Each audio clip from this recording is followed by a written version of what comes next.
is quite a complex character. In fact, I'd say he's one of the most complex characters in Arthur, and in a really satisfying way. He's a really interesting individual, and we get to dig a little bit deeper into this with the second episode of the 8th season.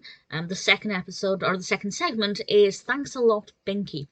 And Binky does something, and the way things happen as a result are not what he was expected. I don't want to spoil it too much by giving too much away, but he does something and feels unappreciated as a result of this, and he's fed up of this, so he just kind of says, right, no more Mr. Nice Binky, and he decides he's just going to start being nasty. But I kind of like the fact that he's acknowledging that he does things for the benefit of other people sometimes, because when he's one of the tough customers, he likes to put up this front that he's nasty, that he's almost proud of being a bully, which is obviously not a great thing to think or feel.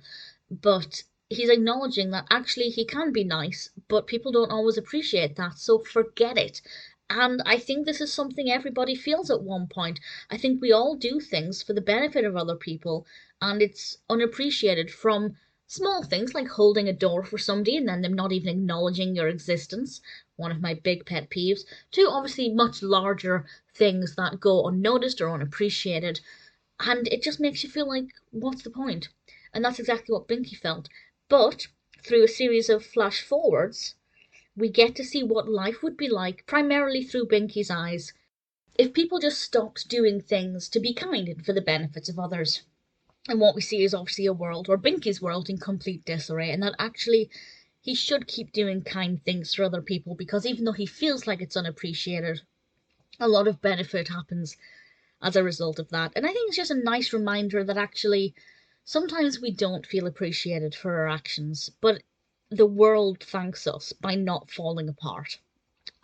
Sometimes that's hard to believe, but it's definitely the message that's delivered, and I think it's delivered well. I think Binky was the perfect character to show this. It could have happened with any character, because, as I said, we all have that feeling a lot of the time. But Binky was the perfect one to experience this, and I just loved having that another layer of Binky removed, and seeing how he's actually hurt when people don't appreciate him. Again, breaking down another layer that suggests he's just a tough customer and nothing else. Really good episode. Thanks a lot, Binky. It is definitely a credit to the series.